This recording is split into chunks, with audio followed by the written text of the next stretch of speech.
ছাত্ৰীসকল যেহেতু তোমালোকৰ সন্মুখত 6 মাহিলী পৰীক্ষা গতিকে 6 মাহিলী পৰীক্ষাৰ কেনে ধৰণৰ প্ৰশ্ন হ'ব আহিব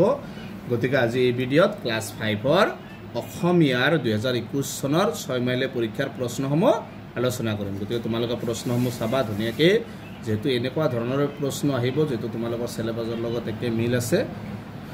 চাবা এটোত আছিল মুঠ নম্বৰ 100 সময় আছিল 3 ঘণ্টা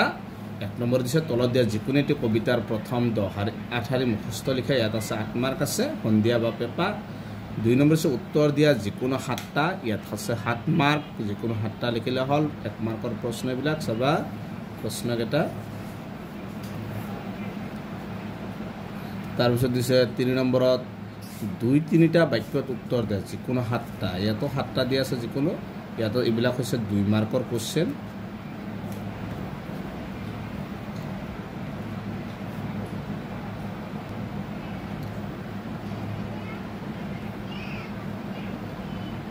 চাৰি নম্বৰ দিছে শংকৰদেৱ মাধৱদেৱক বৰাৰ পু বুলি মাতিবলৈ লোৱাৰ কাৰণ কি এইটোত আছে ব্ল্যাক 3 মাৰ্ক আছে এটোত কোনে কাক কৈছিল এটো সবাই 4 মাৰ্ক আছে দুটা আছে তাৰ পিছত আছে খালি ঠাই পূৰ কৰাত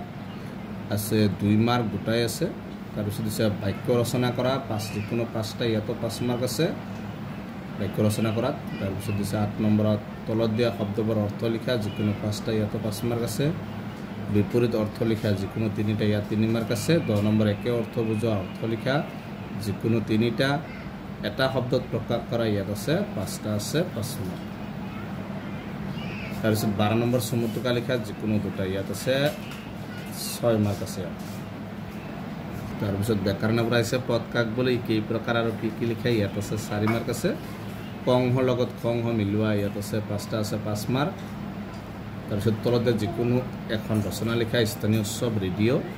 ইয়াৰ ৰচনাত আছে 10 মাৰ্ক শ্ৰোতলিপি বিদ্যালয়ৰ মতে 10 মাৰ্ক আৰু প্ৰকল্প আছে বিদ্যালয়ৰ মতে 8 মাৰ্ক শ্ৰোতলিপিটো 8 মাৰ্ক আছে গতিকে এইকেইটা আছিল ক্লাছ 5ৰ আপোন পাঠৰ প্ৰশ্ন গতিকে আজিৰ ভিডিঅ'টো এইখিনি তোমালোকৰ যদি এনেকুৱা ভিডিঅ' লাগে তোমালোকে কমেণ্ট কৰিবা নিশ্চয় মই দিয়াৰ কাৰণে চেষ্টা কৰিম থেংক ইউ